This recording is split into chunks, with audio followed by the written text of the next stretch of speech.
You used to be able to grind through anything, sleep 4 hours, work 12, skip meals, push harder when everyone else stopped. And it worked until it didn't. Now you're doing the same things that built your business, applying them to your body, and nothing changes.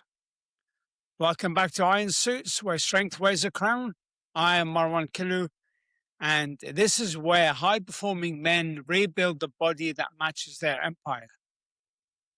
Today, we're breaking down why your body stopped responding after you became successful. You eat clean for 2 weeks and lose nothing. You train harder and feel worse. You cut carbs, add cardio, track macros, and your body just refuses. And that confusion isn't the worst part. The worst part is you don't know what's changed. Maybe I'm just getting older. That's what you tell yourself. Because it's easier than admitting something else broke. Here's what changed. You became successful, and success rewired how your body responds to pressure. Not because you got lazy, not because you lost discipline, because the conditions that made effort effective no longer exist. When you were building, you had one variable to optimize: output. More hours, do more work, more intensity. Your body couldn't handle it because the stress was linear, predictable, contained. You controlled the input, you saw the output. Cause and effect were clean, but now you're managing 15 simultaneous variables you can't control. Market shifts, team dynamics, revenue swings, legal pressure, partner conflict. Your nervous system doesn't experience that as 15 different things. It experiences it as one continuous threat state. And when your body's under threat, effort stops working the way it used to. Let me say that differently. Effort without stability is just more stress.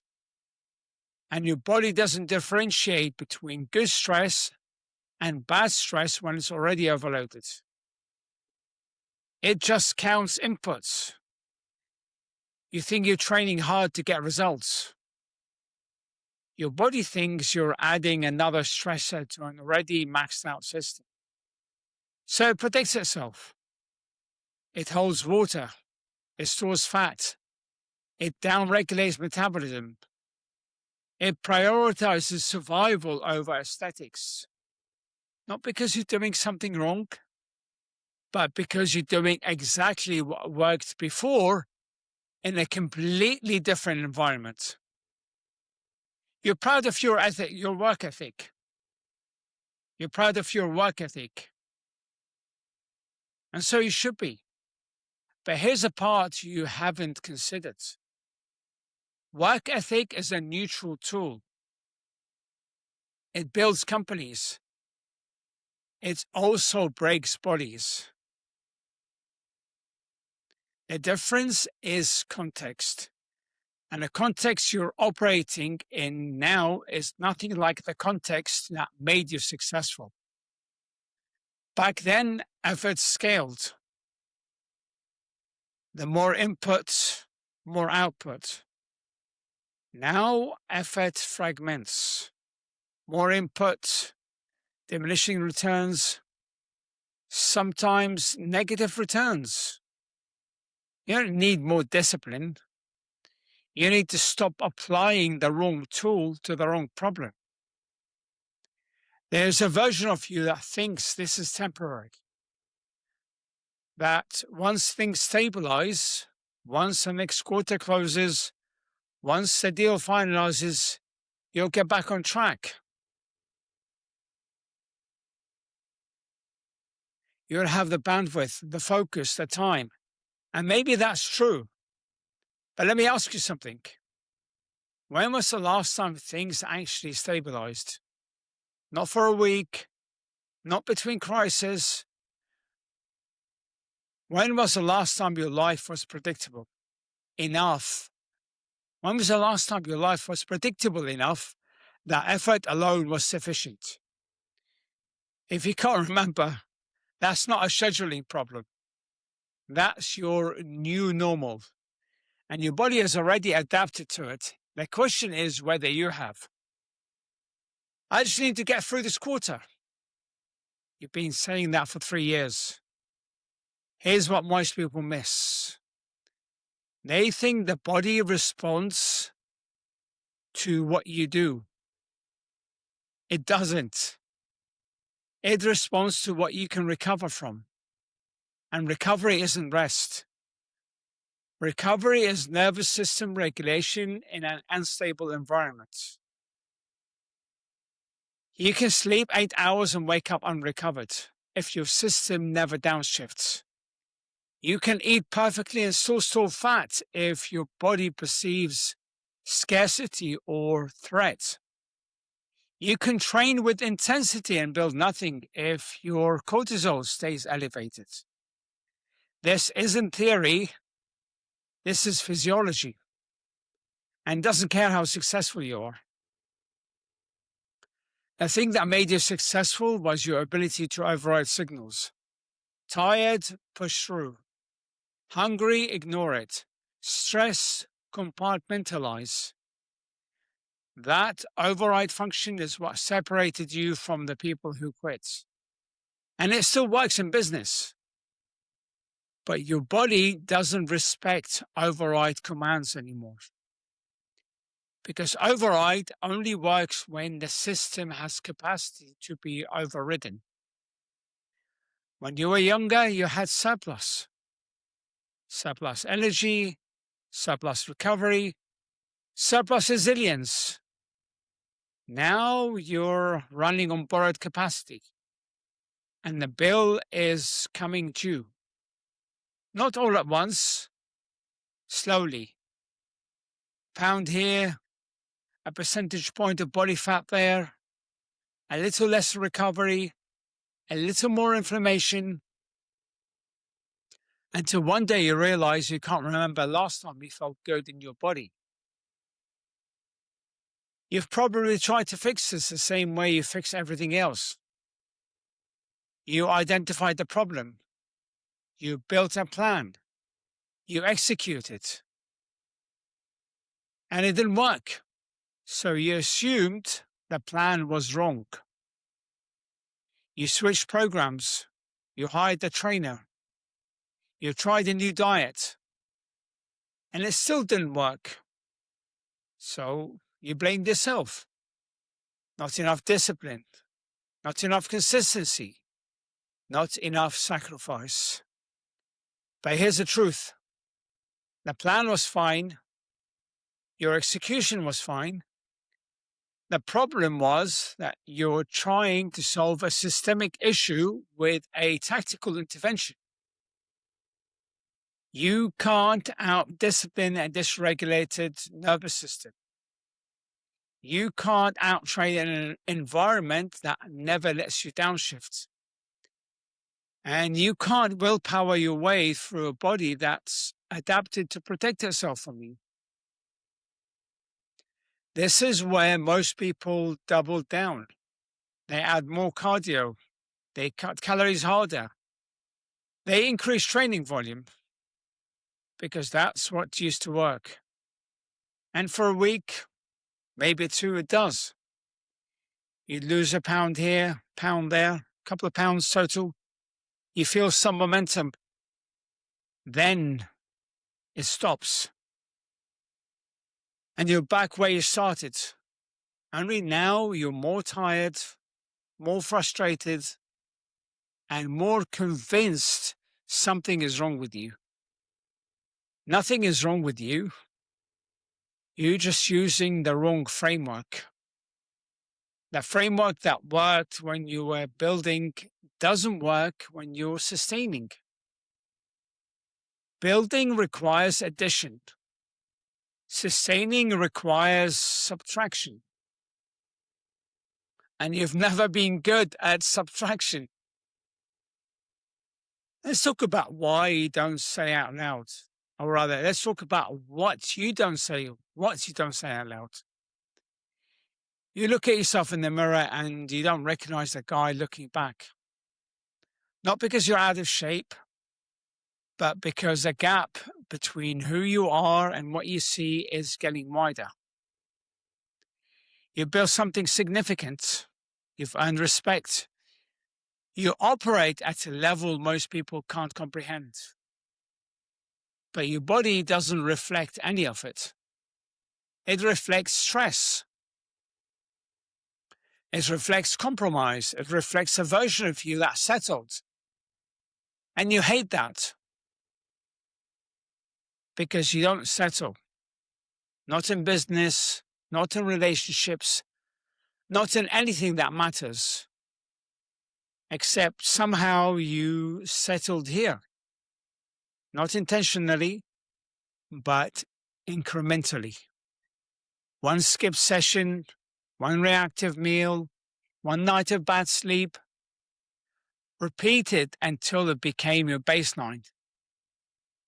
You tell yourself it doesn't matter, that your value isn't tied to your body. And intellectually, that's true. But you don't experience your body intellectually. You experience it viscerally.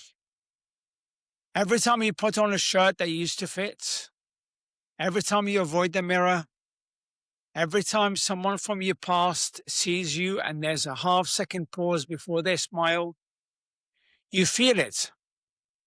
And you know it matters, not because of vanity. I wonder if they notice. They do, because your body is the only thing you can't delegate. It's the only asset you cannot outsource, optimize, or automate. And right now, it's the one thing in your life that's out of control.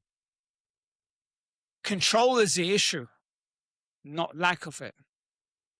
Too much of it. You spend years building systems to control outcomes, processes, metrics, accountability structures, and they work. But because your body isn't a system, because your body isn't a system you can control into submission, it's a system you have to negotiate with. And you're terrible at negotiation. You're terrible at negotiation when you're used to dictating terms. So you keep trying to force results. And your body keeps resisting. Not out of defiance, out of self-preservation. Because it doesn't trust you anymore. You've overridden it too many times, ignored it too often, prioritized everything else too consistently. And now is protecting itself the only way it knows how, by refusing to respond to your commands. Effort without strategy is noise.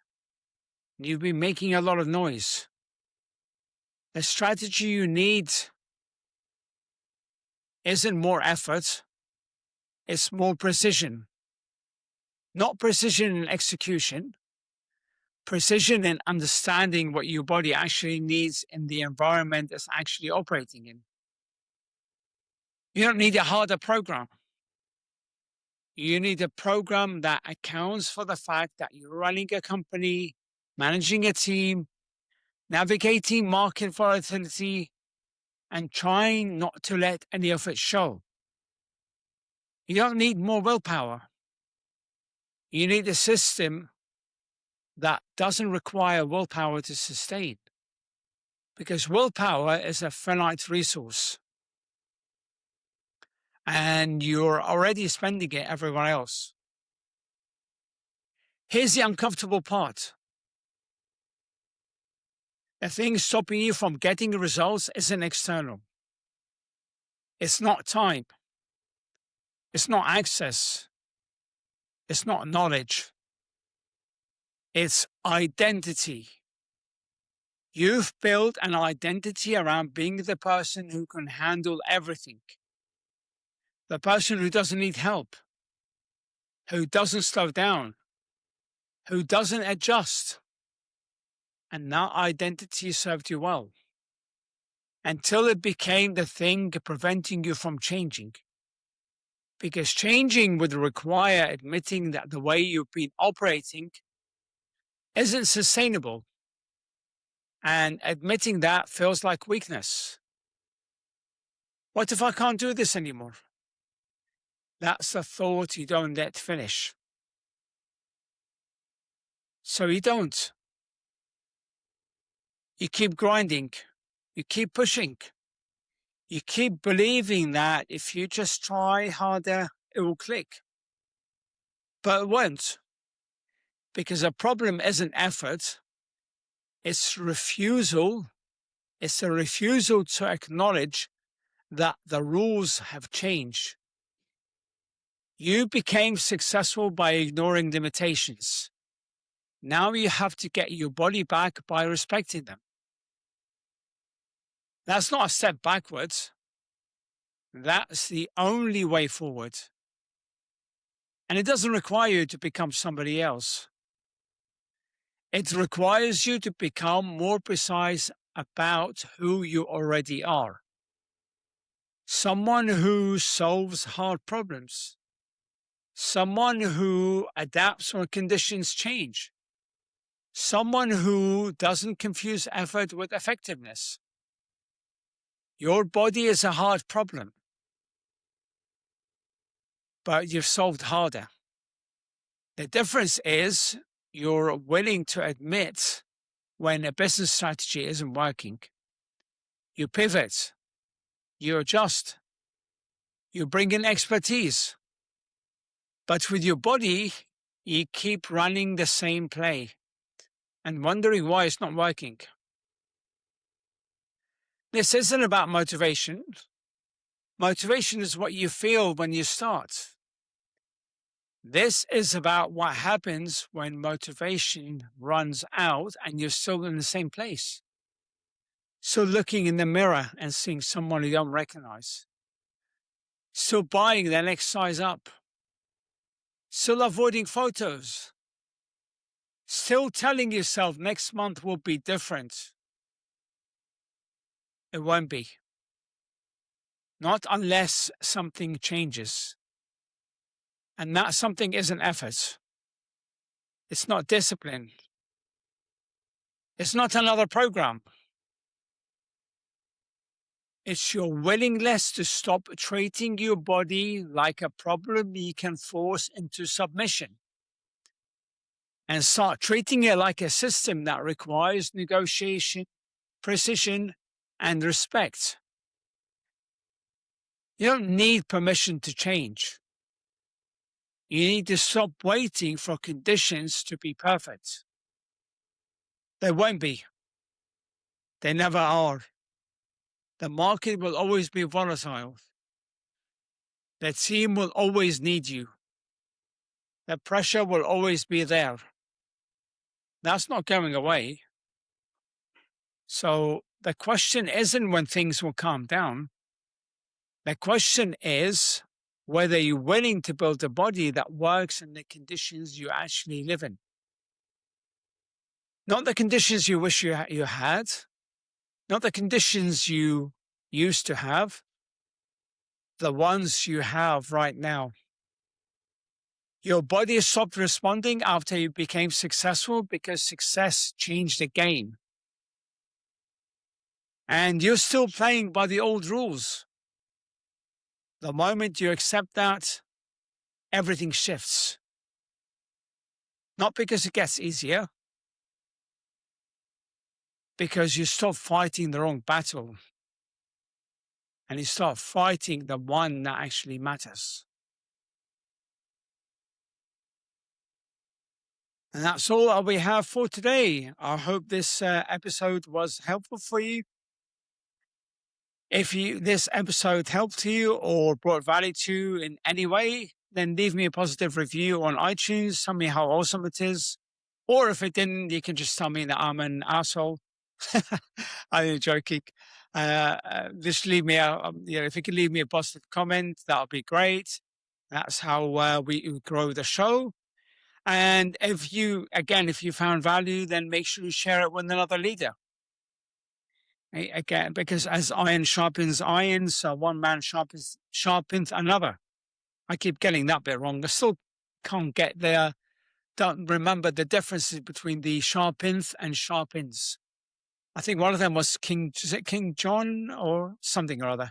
I have to ask my son. He reads the Bible more than I do. Where was I? Yeah, follow me on my socials. I am on Facebook under Marwan Killu, LinkedIn under Marwan Killu Fitness.